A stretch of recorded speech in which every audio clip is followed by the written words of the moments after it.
Alright, this is our video for assistive technology, and we are doing a C5 spinal cord injury with a mouth stick.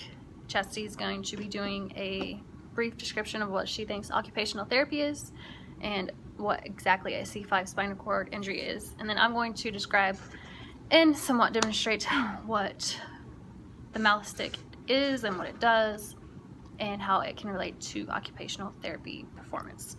So Chastity is going to take her away with occupational therapy.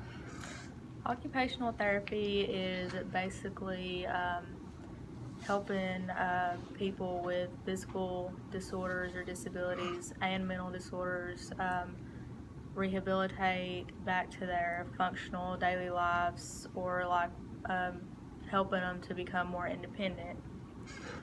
So with a spinal cord injury, they occur when there's damage to the spinal cord that blocks communication between the brain and the body. After a spinal cord injury, a person's sensory, motor, and reflex messages are affected and may not be able to get past the damage in the spinal cord. In general, the higher on the spinal cord the injury occurs, the more dysfunction the person will experience. Injuries are referred to as complete or incomplete based on whether any movement and sensation occurs at or below the level of injury. So with a C5 injury, the person can raise his or her arms and bend the elbows, likely to have some or total paralysis of wrist, hands, trunk, and legs. Like this. Can speak and use the diaphragm, but breathing will be weakened. Will need assistance with most activities of daily living, but once in a power wheelchair, can move from one place to another independently. Okay, so when people do have a spinal cord injury, a lot of them can still move their arms, but in some cases they can't.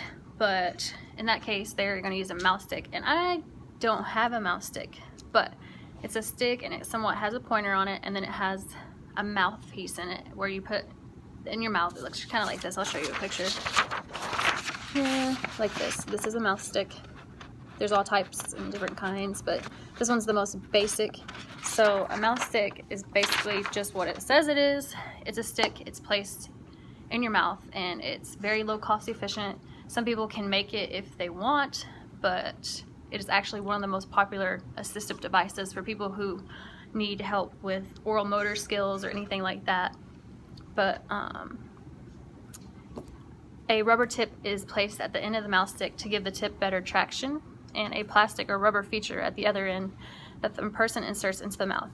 Someone with no use of the hands can use a mouth stick to type and perhaps to manipulate a trackball mouse, depending on the amount of control that the person has with the mouse stick. So a mouse stick helps people in many ways during occupational therapy, especially with independence, because in a lot of times they have to get help with just the basic things, but they can use a mouth stick or to use their head movements to put it in the mouth to redirect to a desired location on a keyboard, like touching certain keys, and it can help them with their education and writing utensils, and then all kinds of things like that. It can also help with mobility, like sometimes some people can't control their things, so they can use it to point buttons on their wheelchair or anything like that. They can also use it, I would say, for communication, because if someone is writing with a C5 spinal cord injury, they can type it better, because some don't have control of their hands. But also let me think, people who do have upper extremity disorders like C5 spinal cord injuries, they have limitations that are often in their mouth and their jaw and neck, but using a mouth stick can help them to better gain muscle control up there and to better do flexion and extension of their neck, and keeps them, I guess, in exercise, I would say. Right. Like, you know what I'm saying? And to help them use things like functional skills. But other than that, that's pretty much a basic overview of how people can use a mouse stick for many different things. I wish we had one, but we didn't get one. Sorry about that. But they are really cost efficient. They're easy. Most people are approved for them because they're easy. But that is basically what we have on mouse sticks and C5 spinal cord injuries, and we hope you liked it. Bye, Trish. Bye.